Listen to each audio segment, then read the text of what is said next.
할렐루야. 오늘 예배에 참석하신 우리 성도님들 주께서 큰 은혜와 평강으로 또 성탄의 기쁨으로 함께 하시기를 주의 이름으로 축원합니다. 오늘 로마서 7장 7절로 13절까지 율법, 죄, 예수 이런 제목으로 함께 은혜를 나누겠습니다.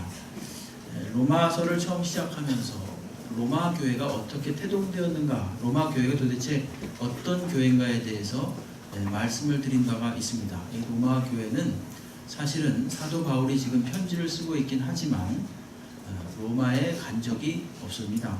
마지막에 갔죠. 마지막에. 아직 로마서를 쓸 때는 로마를 간 적이 없습니다.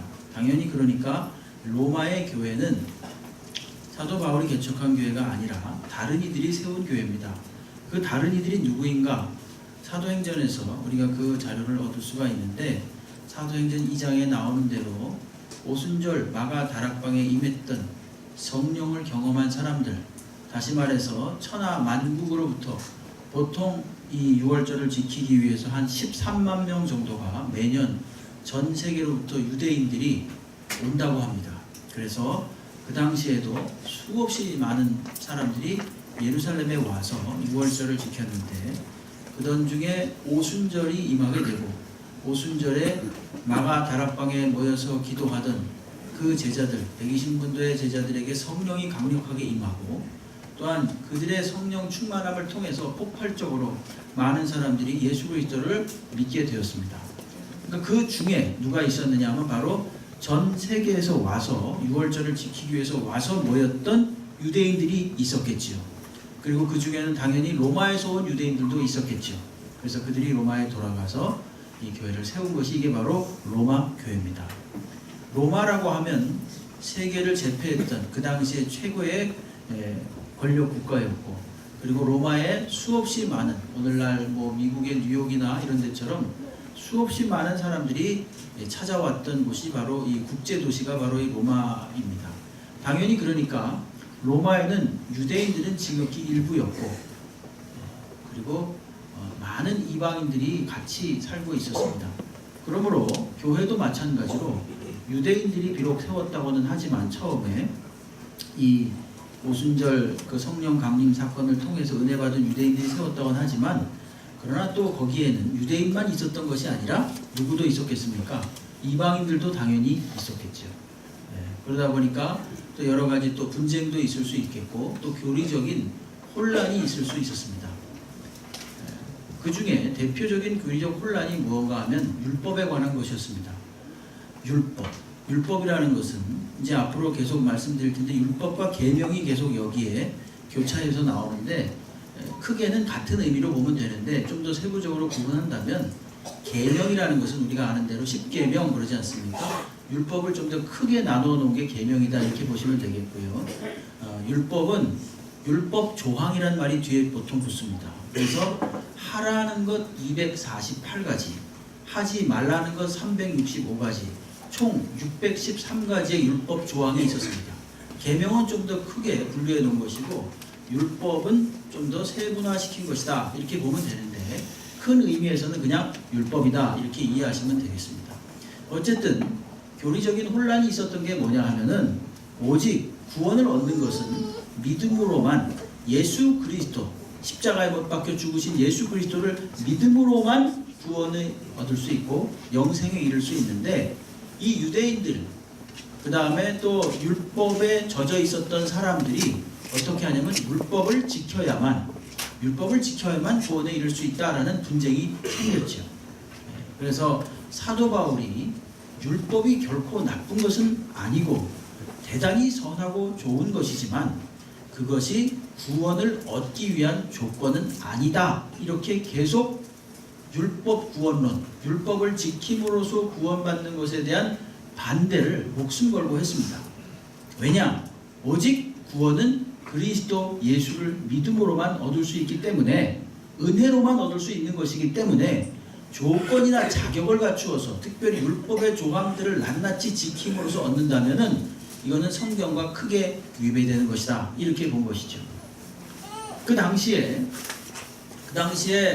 초대교회죠. 지금 이때가 로마에 편지를 보낼 이 당시에 이 로마 그러면 우리가 떠오르는 게 물론 군사력도 있지만 상당히 아주 대표적인 문화가 떠오릅니다. 귀족들이 모여서 막 파티를 열고 그리고 그것을 토하고 또 먹고 토하고 또 먹고 이러면서 또 즐기고 아주 대단히 향락 문화가 발달했던 곳이 로마였었고 귀족들 특별히 그런 사람들이 아주 음란하고 방탕했던 그런 모습들이 있었습니다. 당연히 신들도 그리스 로마 신화 우리가 유명하잖아요. 그러니까 그런 식으로 여러 신들을 자신들이 만들어 놓고 그 신들과 대등하게 자신을 여긴다거나 아니면 자신이 원하는 대로 신들을 섬겼습니다. 그러니까 대체적으로 별로 옳지 못했던 그런 상황 속에서 그래도 경건한 몇몇 사람들이 그래도 뭔가 좀 신실하게 좀 신을 섬겨봤으면 좋겠다 이런 마음을 가졌던 사람들이 있었습니다. 근데 가만히 보니까 이 유대인들이 섬겼던 유대교위가 굉장히 아주 신실한 것 같아요. 유일신 여호와라는 분을 섬기고 그들의 삶을 보니까 꽤 깨끗하고 청결한 것 같아요. 그래서 이제 유대교로 들어가려고 이방인들이 딱 들어가려고 하는데 무슨 장애가 있겠습니까? 율법이라는 장애가 있었던 거예요. 남자들 유대인이 되려면 유대교를 믿으려면 할례를 받아야 돼 이렇게 말하고 기본적으로 까다로운 여러 가지 그 계명들을 외워야 되고 지켜야 되고 그런 테스트를 거쳐서 들어와야 되니까 주저하고 있었던 거죠. 바로 그때 누가 나타났냐? 사도 바울이 나타난 거예요. 여러분 그런 거 지킨다고 할례를 받는다고 유대인이 되는 게 아닙니다. 오직 구원은 진정한 영적인 유대인이 되어야만 구원을 이룰 수가 있는데 진정한 영적인 유대인이 된다는 것은 무엇이냐 하면 예수 그리스도를 믿기만 하면 됩니다. 이렇게 말한 거예요. 그러다 보니까 유대교 사람들이 얼마나 화가 났겠습니까? 조금 있으면 자기한테 넘어올 사람들인데 예비신자들인데 가로막고서 이 사도 바울이 아닙니다. 예수를 믿기만 하면 됩니다. 이렇게 막 주장을 하니까 율법의 대적자로 본 것입니다. 유대인들은. 그래서 사도 바울의 글들을 보게 되면 편지를 보게 되면 사도 바울이 결코 율법을 대적하지 않았습니다. 단지 어떤 부분에서 반대를 했느냐 하면 율법을 지켜야만 무엇을 지켜야만 구원에 이를 수 있다는 그런 인간 공로에 의지한 율법주의를 반대한 것이지 절대로 율법 자체는 선하고 온전한 것으로 언제나 어디서나 말하고 있다는 사실을 우리가 알아야 됩니다. 오늘 7절에 보게 되면 본문 그런즉 우리가 무슨 말을 하니요? 율법이 죄냐? 이렇게 딱 묻잖아요. 스스로 묻습니다. 왜 그렇게 했습니까? 마치 율법이 죄인 것처럼 앞에 묘사된 것으로 오해할 수 있었기 때문이에요. 우리가 지난 시간에 7장 1절로 6절을 봤는데 거기에는 율법과 관련한 세부적인 내용이 나왔죠. 자, 예수님과 연합한 사람은 어떤 사람인가 하면은 뭐라 그랬냐면은 7장 4절에서 율법에 대하여 죽은 사람이다 이렇게 말했죠. 그렇죠? 7장 4절에서 율법과 이제는 상관이 없는 사람이다 이렇게 말했습니다. 그 다음에 5절에 보게 되면 예수님과 연합한 사람은 이제 율법으로 말미암는 죄의 정욕이 우리 지체 중에 역사하여 우리로 사망을 위하여 열매를 맺지 못하게 한다. 이제는 더 이상 율법을 지킴으로써 열매를 맺는 사람들이 아니다. 사망의 열매를 맺는 사람들이 아니다 라고 했습니다. 율법과 관련돼서 예수와 연합한 사람은. 그 다음에 예수와 연합한 사람은 또 어떤 사람인가 하면 이제부터 율법을 지켜서 하나님을 섬기는 게 아니라 성령 안에서 하나님을 섬기는 것이다. 6절 보세요. 이제는 우리가 얽매였던 것에 대하여 죽었으므로 율법에서 벗어났으므로 이러므로 우리가 영의 새로운 것으로 섬길 것이요 율법 조문에 묵은 것으로 아니할지니라 이렇게 말했습니다. 이러고 보니까 말이죠. 꼭 이게 사도 바울이 율법을 반대하는 것처럼 그렇게 오해를 할 수가 있어요. 그러니까 이제 사도 바울이 균형을 잡는 거죠. 율법이 죄냐? 이렇게 묻는 거예요.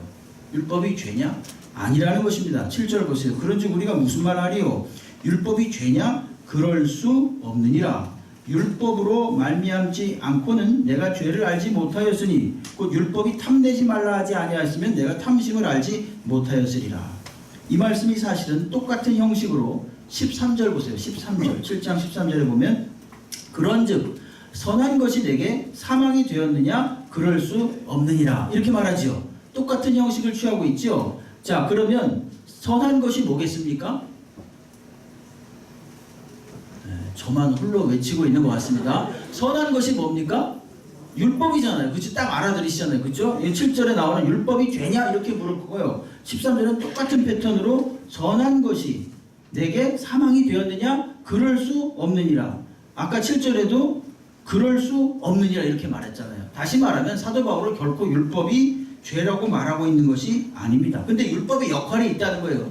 율법이 죄가 아니라 율법은 선한 역할을 하는데 그게 뭐냐면 율법은 7절에 있는 대로 율법으로 말미암지 않고는 내가 죄를 알지 못하였으니 이렇게 말하고 있습니다.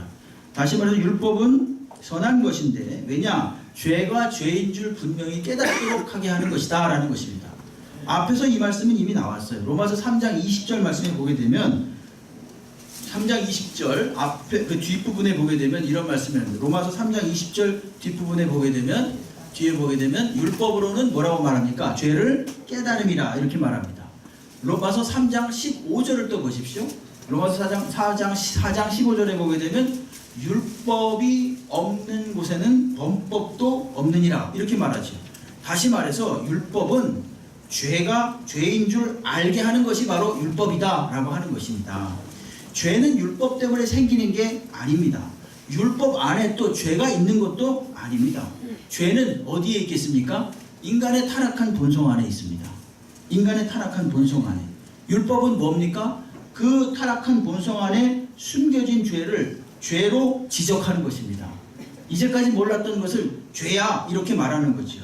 그래서 어떤 하나님만이 의로우시고 나는 어쩔 수 없는 죄인임을 고백하도록 하는 게 이게 바로 율법의 역할이라는 것입니다.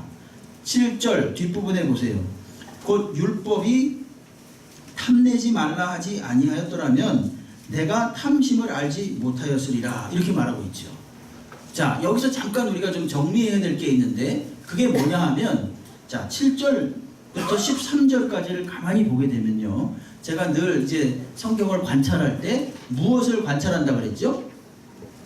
야, 벌써 다 이렇게 익숙하시잖아요. 반복되는 단어를 좀 찾아보라 그랬죠? 여기에 보게 되면 내가 또는 나를 또는 내게 이런 말이 계속 나와요. 네? 그게 7절부터 13절 사이에 10번이 나옵니다. 10번. 그러니까 여기서 나오는 나는 누구겠습니까? 나는 바로 사도 바울을 말하는 거예요. 그러니까 변화된 후에 사도 바울을 말하는 것입니다. 좀 더 넓게 적용한다면 사도 바울과 같은 경험을 한 사람들에게도 이것이 적용될 수 있는 거예요. 어떤 경험? 처음에 예수님과 연합하지 못했다가 이제 예수님과 연합하고 나니까 정말로 죄가 무엇인지 정말로 율법이 무슨 역할을 하는지를 알게 된 사람을 일컫는 말입니다. 바울은 율법에 대단히 정통한 사람이었습니다. 바울은 길리기아 다소, 지금의 터키 동남부 쪽에 있는 작은 지방에서 태어난 유대인이었습니다. 그래서 예루살렘으로 와서 유학을 했고 유학을 하는데 가말리엘이라는 대단한 율법학자 밑에서 엄청난 훈련을 받았습니다. 그래서 갈라디아서 1장 14절 말씀에 보게 되면 내가 내 동족 중 여러 연갑자보다 유대교를 지나치게 믿어 내 조상의 전통에 대하여 더욱 열심히 있었다 이렇게 말하고 있습니다. 빌립보서 3장 6절 말씀에 보게 되면 뭐라 그러냐면은 열심으로는 교회를 박해하고 율법의 의로는 흠이 없는 자였다. 다시 말해서 율법 하면 거기에 통달한 사람이 바로 나였다라는 것입니다. 사도 바울이. 그런 점에서 사도 바울은 율법을 알았습니까? 몰랐습니까? 알았지만 몰랐다는 거예요. 말장난하는 게 절대로 아닙니다. 예? 알았습니까? 몰랐습니까? 알았지만 몰랐다는 것입니다. 이게 무슨 뜻인가? 율법으로 말미암지 않고는 내가 죄를 알지 못하였다 이렇게 말하지요. 겉으로 보기에 나는 절대로 간음하지 않습니다. 남의 것을 도적질하지 않았습니다. 남의 것을 또 탐하지도 않고 살인도 하지 않았습니다. 율법을 지켰습니까? 안 지켰습니까? 지킨 거예요. 겉으로 외형상으로 보기에 다 지켰습니다. 여기 있는 분들도 그런 분들 계시지요. 예수를 굳게 믿으시기 바랍니다. 여러분, 예수 안 믿으면 천국이 없습니다. 예수 안 믿으면 진정한 영생이 없고 예수 안 믿으면 생명이 없는 거예요.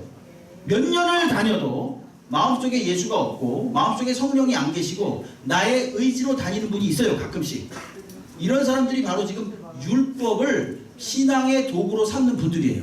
마치 그것을 신앙인 양 착각하는 분들이에요. 사도 바울의 변화되기 전 모습이 바로 그랬다는 거예요. 율법으로 말미암지 않고는 내가 죄를 알지 못하였다. 이 말은 깊은 뜻이 있습니다. 그게 무슨 뜻인가 하면 겉으로는 물론 나는 죄인이 아니었다는 것입니다.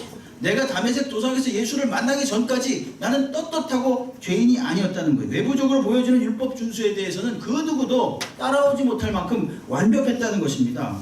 그러나 중요한 건 7절 끝부분에 보십시오. 곧 율법이 탐내지 말라 하지 아니하였다면 내가 무엇을? 탐심을 알지 못하였으리라. 이렇게 말합니다. 탐심이 뭡니까? 탐내는 마음이죠. 말 그대로 말하는.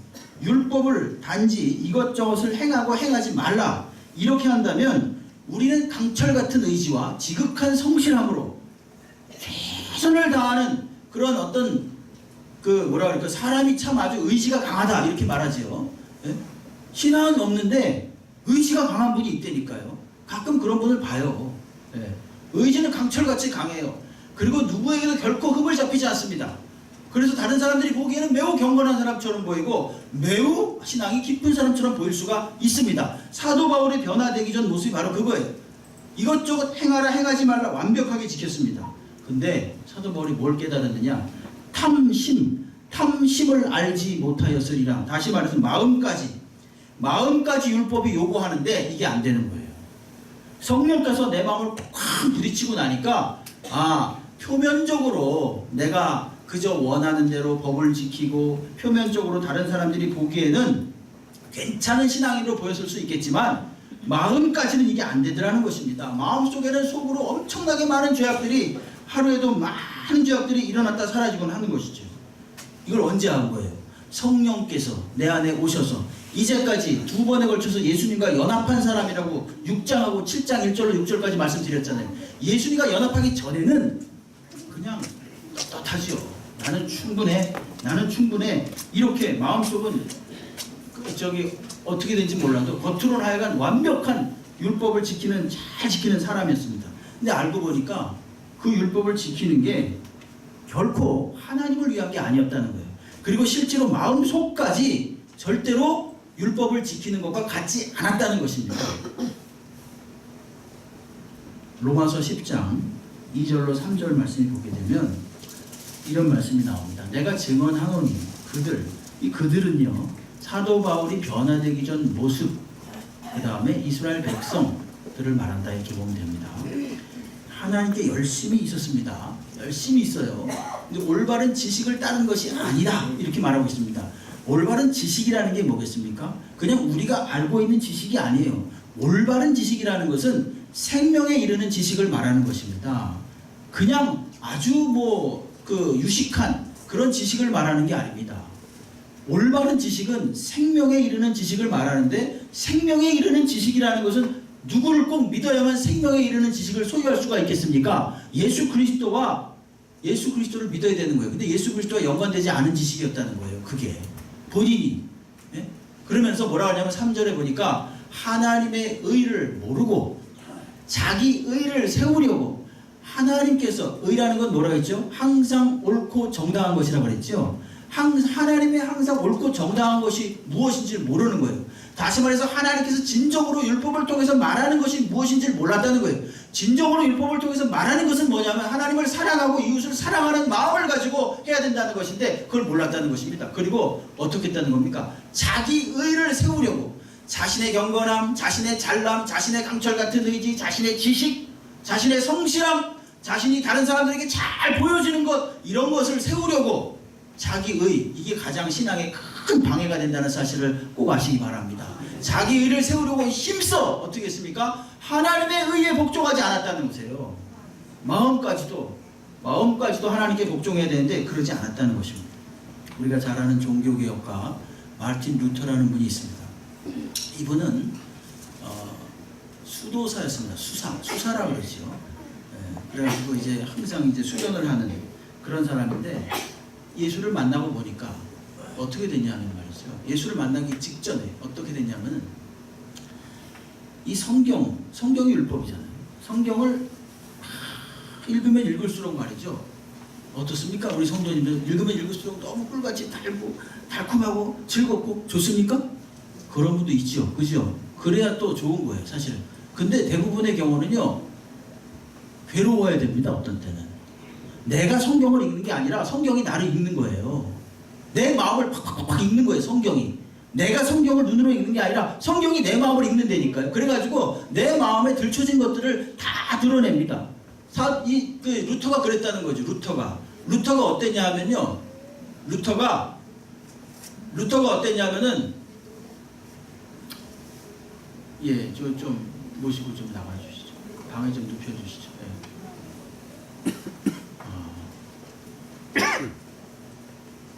네, 천천히. 루터가 수사 시절에 그래가지고 이제 고해 성사를 하지요. 예. 고해 성사를 신부님께 합니다.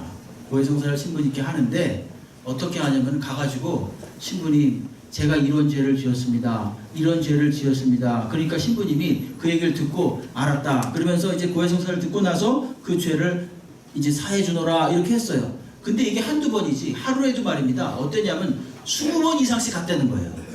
신부님을 만나서 고해 성사를 하기 위해서 20번 이상씩 신부님을 찾아서 고해 성사를 요청했다는 것입니다. 네? 고해 성사를 요청했어요. 그러니까 신부님이 나중에 뭐라 그러냐면요. 루터야, 다음부터는 죄를 좀 모아가지고 오너라 이랬답니다. 네? 다시 한번 말씀드릴게요. 고해 성사를 하러 가니까 한두 번이지 그것도 하루에 20번 이상씩 고해 성사를 하니까 신부님이 지쳐가지고 피곤해가지고 루터야 이제 죄를 좀 많이 모아갖고 오너라 이랬답니다. 네? 그 정도로 루터의 마음속에 엄청난 갈등들이 막 일어나는 거예요. 성경을 읽으면 읽을수록 아 정말로 나는 어쩔 수 없는 그런 존재구나.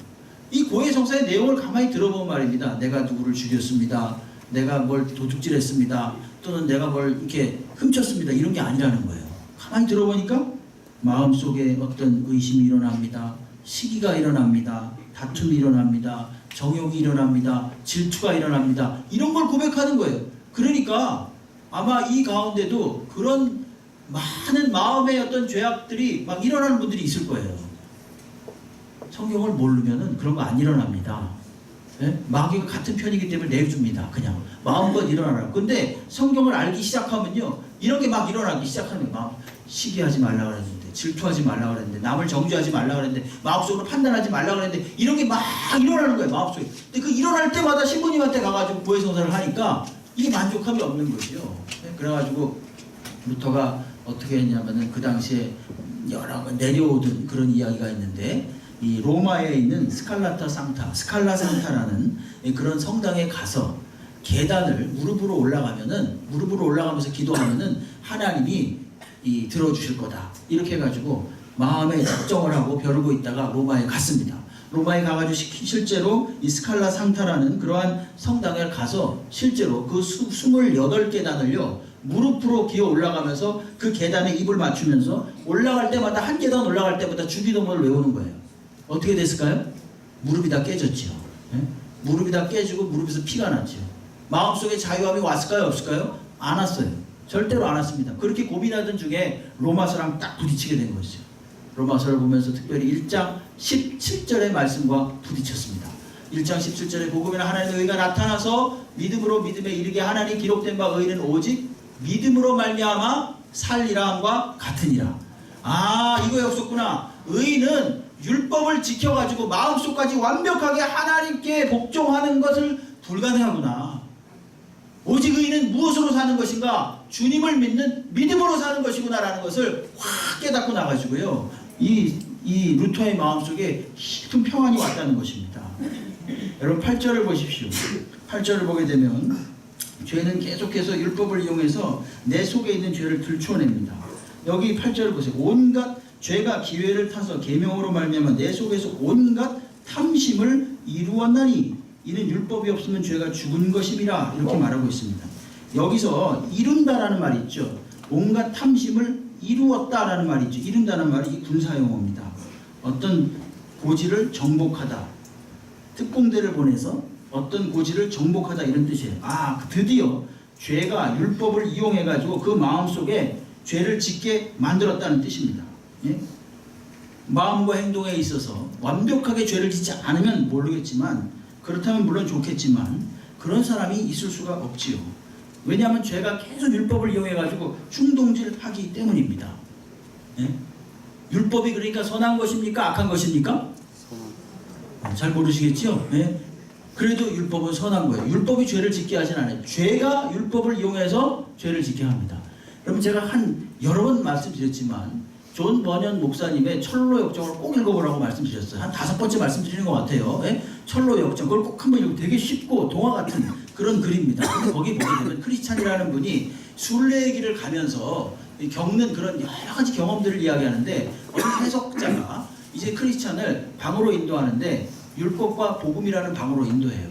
근데 그 방에 딱 들어가 보니까 어떠냐 하면요. 그 방이 밑에 먼지가 뽀얗게 있습니다. 먼지가 뽀얗게 있어요. 근데 싹 문을 열고 딱 들어갔어요. 그러니까 그때는 괜찮았는데 먼지가 그렇게 가라앉아 있었을 때는 괜찮은데 오래 묵은 먼지가 가라앉을 때 괜찮은데 이 해석자가 뭐라면 두 사람을 시켜가지고 빗자루로 그걸 막 쓰려고 그래요. 빗자루를 쓰면 어떻게 될까요? 먼지가 엄청나게 일어나겠죠. 그러면 컬럭컬럭하고 막 눈앞이 잘 안 보이고 막 이런 겁니다. 바로 그런 거라는 거예요. 율법이라는 빗자루가 가라앉았던 죄를요 막 쓰는 거예요. 막 일으키는 겁니다. 그러니까 마음속에 느끼는 거예요. 죄성을 알게 되는 거예요. 여기 이 말씀이 바로 그것입니다. 여기 보세요. 8절에 보게 되면 이는 율법이 없으면 죄가 죽은 것이니라. 이 죽은 것이다 이 뜻은 죄를 죄로 여기지 않는다 이런 뜻입니다. 죄가 실제로 없다 이런 뜻이 아니라 율법이 있음으로 말미암아 죄가 비로소 죄가 된다는 거예요. 13절 말씀으로 내려와 보게 되면 그런즉 선한 것이 내게 사망이 되었느냐 그럴 수 없니 오직 죄가 죄로 드러나기 위하여 선한 그것으로 말미암아 나를 죽게 만들었다. 죄가 죄로 드러나기 위해서 율법이 필요한 거예요. 그러니까 죄를 죄로 지적하는 게 바로 율법이다 이런 뜻입니다. 9절의 말씀도 율법과 죄에 대해서 말하고 있습니다. 전에 율법을 깨닫지 못했을 때에는 내가 살았더니 이게 바로 그겁니다. 자, 사도 바울이 율법을 알겠습니까? 모르겠습니까? 당연히 알지요. 그분은 율법 도사였습니다. 가말리엘 문화에서 율법에 대한 조항을 바삭하게 다 외우고 있었던 율법에 정통한 사람이었다니까요. 근데 오늘 구절은 뭐라 그러냐면 전에 율법을 어떻게 했을 때 모르게 외우지가 아니라 깨닫지입니다. 깨닫지 못했을 때에는 내가 살았다는 거예요. 아, 그렇지. 율법은 뭐 이런 조항들 나 충분히 지키고 있어. 이렇게 마음속으로 생각하고 자부심을 느끼고 뻣뻣하게 살아있었다는 거죠. 그리고 다른 사람들은 막 정죄하는 거예요. 당신 그것도 못해 이러면서. 왜 나는 하는데 당신은 그것도 못해 이러면서. 막 정죄하고 다니는 거야. 그러면 자기는 뻣뻣하게 살아있는 거야. 시퍼렇게. 그랬는데 어떻게 됐습니까? 9절에 보니까 계명이 이름에 즉 율법이 이름에 아까 율법과 계명은 동일하게 여기고 들으시라고 말씀드렸습니다. 계명이 이름에라고 하는 이 이름에라는 뜻이 뭐냐면 그 위에 나오는 깨닫지라는 뜻입니다. 그 계명의 참 뜻을 온전히 깨닫고 나니까 어떻게 되느냐? 죄는 살아나고 나는 죽었도다. 이렇게 되는 거예요. 아, 이게 내가 완전히 죄 덩어리였구나. 그동안 이 참다운 이 율법이 요구하는 이 마음속까지라도 성령께서 나의 마음속을 확 뒤집어 놓고 진정으로 율법을 준수한다는 것은 무엇이냐 하면 율법의 참된 의미와 정신을 따르는 것인데 나는 겉으로만 문자적인 율법만 열심히 지키면서 마치 내가 대단한 신앙을 가진 것이냐 착각하고 있었구나. 그게 아니었구나. 진짜는 뭐냐 하면 마음속으로도 하나님을 사랑하고 이웃을 사랑하는 마음으로 행해야 되는데 나는 하루에도 얼마나 많은 사람들을 죽였다 살렸습니까? 나는 얼마나 많은 도적질을 했고 얼마나 많은 음란을 내 마음속에서 생각했다가 지옥을 했습니까? 이게 다 떠오르는 거예요. 그러다 보니까 이 구절이 바로 그 말씀이에요. 죄는 살아나고 나는 죽었도다. 이게 바로 그 말씀이에요. 율법은 그러니까 뭘 합니까? 죄를 지적함과 동시에 또한 죄를 자극해가지고 그가 죄인이라는 사실을 알게 하는 거예요. 10절에 보니까 생명에 이르게 할 그 계명이 내게 대하여 도리어 사망에 이르는 것이 되었다. 죄가 기회를 타서 계명으로 말미암아 나를 속이고 그것으로 나를 죽였는지라. 여러분 이 말씀은 8절에 똑같이 나옵니다. 죄가 기회를 타서 계명으로 말미암아 똑같이 나오지요. 11절에도 죄가 기회를 타서 계명으로 말미암아 똑같이 나옵니다. 다시 말하면 죄가 율법을 이용해 가지고 죄를 짓도록 만들었다는 것입니다. 나를 길을 잃고 헤매게 만들었다는 뜻입니다. 그래서 결국은 무엇입니까? 12절에 보니까 이로 보건대 율법은 거룩하고 계명도 거룩하고 의로우며 선하도다. 그런즉 선한 것이 내게 사망이 되었느냐? 율법이 내게 사망이 되었느냐? 그럴 수 없느니라. 율법은 오직 죄가 죄로 드러나기 위하여 선한 그것 율법으로 말미암아 나를 죽게 만들었으니 내가 정말 죄인임을 깨닫도록 했으니 이는 계명으로 말미암아 죄로 심히 죄 되게 하려 함이라. 죄가 이 계명으로 말미암아 내가 이제까지 믿어왔던 것들, 내가 이제까지 지켜왔던 것들은 순전히 나의 의를 위한 것들이었던 것이다. 그러므로 나는 아무것도 사실은 하나님께 지킨 것이 없다는 것을 처절하게 깨닫게 했다는 것입니다. 뭐가? 율법이 무엇을 통해서? 성령의 감동을 통해서 깨닫게 된 것입니다. 예수와 연합한 사람의 특징은 뭔지 아십니까? 여러분, 그거는요, 자기 자신이 결코 의롭다고 여기지 않는 거예요. 겉으로만 저는 의롭지 않습니다, 이게 아니라 진심으로 그렇게 여기는 것입니다. 진심으로. 여러분, 그런 사람에게는 말입니다, 결코 자존심이라는 게 있을 수가 없습니다. 예? 부끄러움과 창피함이라는 게 있을 수가 없습니다. 이 말씀을 잘 새겨 들으셔야 됩니다.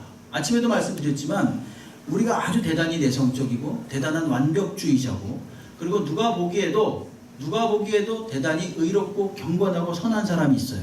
여러분, 그런 분에게 만약에 결정적이고 치명적인 어떤 실수가 탁 발견되면 어떻게 될까요? 일단 1차적으로는 외부 사람들이 엄청나게 많이 비난을 퍼붓겠지요. 2차적으로는 자기 자신이 못 견디겠지요. 여기 그런 분들 계십니까? 혹시? 나는 이제까지 정말 안 들키고 잘 살았어. 이제까지 나는 남이 보기에는 꽤 괜찮은 사람으로 잘 인식되면서 살았어. 그런 분 계십니까? 그런 분들이 잘 들으셔야 돼요. 네? 그러면서 다른 사람을 정죄하고 나는 의롭다고, 하나님 앞에서 별로 나는 이렇게 벌 받을 일이 없다, 이렇게 생각하면서 사신 분이 계시다면은 오늘 이 말씀이 그대로 적용되는 거예요. 성령께서 우리를 확 깨닫게 하시면요, 우리의 마음속에 들어오게 되면요, 너 별거 아니다, 너도 마찬가지로 똑같다. 이걸 겉으로만 고백하라고 그러는 게 아닙니다. 겉으로만 그냥 네 그렇습니다, 저도 어쩔 수 없습니다, 이 정도가 아니라 실제 그런 일이 닥쳤을 때, 나에게 부끄러움이 임하고 남에게 도움을 요청해야 되는 일이 닥쳤을 때, 여러분 그럴 때 무릎을 딱 꿇어야죠. 그러면서 그래요, 사실은 저도 아무것도 아닙니다, 진실로 저도 하나님 앞에 죄인입니다, 이렇게 고백하는 사람이 이게 진짜로 주님과 연합한 사람이에요. 네? 뻣뻣하게 나의 자존심을 세우고 나는 의로우니까, 그러다가 치명적인 실수가 하나 딱 발견되면 어떻게 될까요? 자살하는 거예요. 하나님이 없는 사람들은요, 그렇게 결정을 내립니다. 우리가 보기에도 충격적인 일들이 막 일어나잖아요. 꼿꼿하고 흠이 없고 완벽하고 누가 보내도 훌륭한 분, 그분에게 흠이 딱 발견이 돼요. 이 사람은 하나님을 모르는 사람이에요. 하나님을 모르니까 자기 자신이 죄인임을 알지도 못하는 거예요. 죄인임을 안다는 것은 나도 역시 하나님 버러지 같은 존재라는 사실을 알고서 고백한 사람이 아니라는 거예요. 여러분, 하나님께서 믿음의 사람들을 사용하실 때 꼭 과정이 있다니까요. 꼭 패턴이 있다니까요. 그게 뭡니까? 일단 죽여놓고 시작합니다. 네? 모세 완전히 다 죽여놓고 시작했어요. 사도 바울 완전히 다 죽여놓고 시작했습니다. 요셉 완전히 죽여놓고 시작했습니다.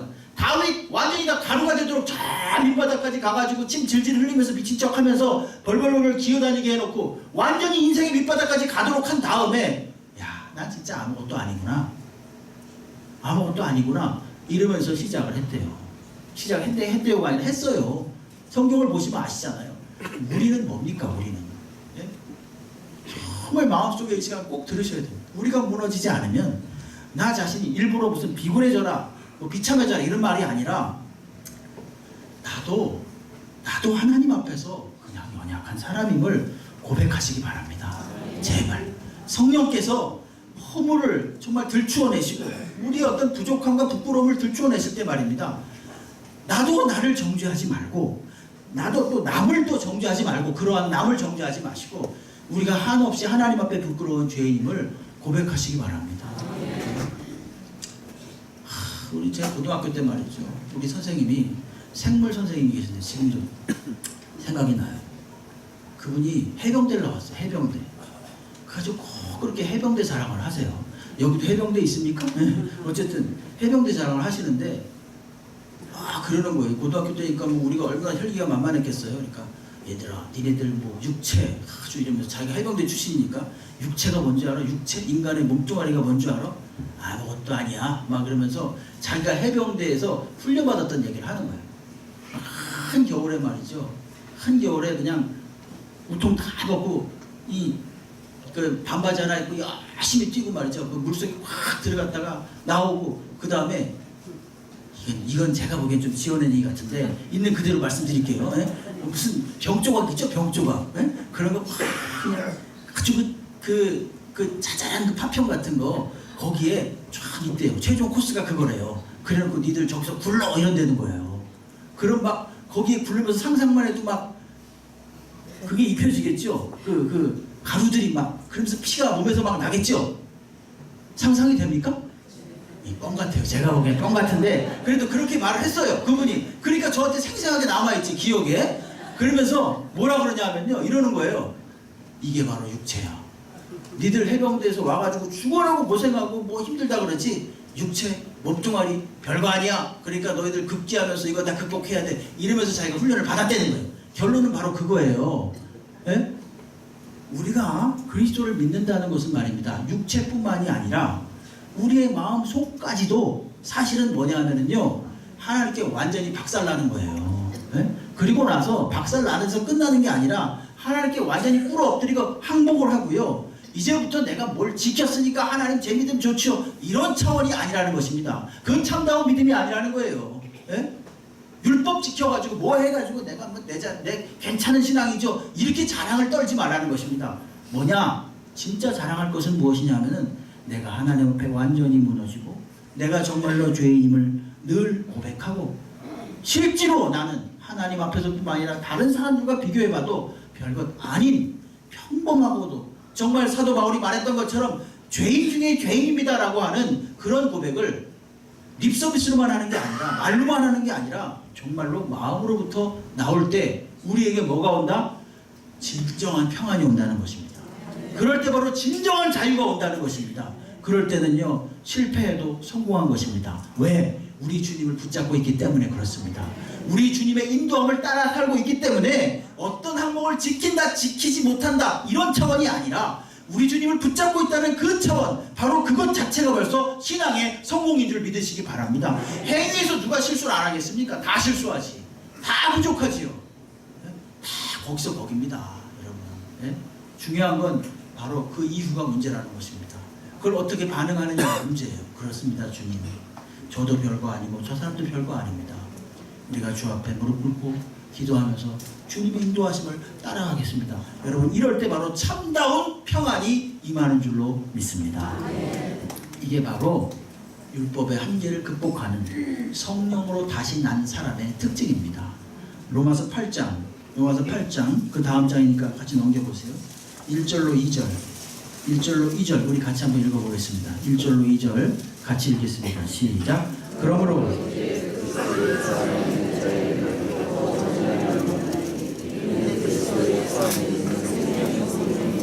죄와 사망의 법에서 너를 해방하였습니다. 아멘. 여기 보십시오. 이는 그리스도 예수 안에 있는 2절에 생명의 성령의 법이, 그리고 1절에 보면 결코 예수 안에 있는 자는 정죄함이 없다 그러잖아요. 잘못할 수 있어요. 실수할 수 있고 부족할 수 있습니다. 그러나 뭐가 없다고요? 정죄함이 없는 거예요. 정죄함이 없어요. 스스로 죄를 정하고 나는 정말 어쩔 수 없어 이렇게 하지 않는다. 거기 좌절하지 없다는 것입니다. 왜냐? 이는 그리스도 예수 안에 있는 생명의 성령의 법이 죄와 사망의 법에서 너를 해방했기 때문이라는 것입니다. 여러분 혹시라도 예수를 아직 안 믿으시는 분이 계시다면 마음 깊이 무릎 꿇고 예수를 영접하시기 바랍니다. 그리고 예수를 이미도 믿었지만 혹시라도 나의 행위와 나의 모든 외면적인 조건을 통해서 하나님을 만족시키고 사람들에게 잘 보이려고 했다는 것은 아예 다 버리시고 오늘 성령 안에 거함으로 겸손하게 주를 따라갈 수 있는 주의 종들이 되시기를 주의 이름으로 축원합니다. 기도하겠습니다. 하나님 아버지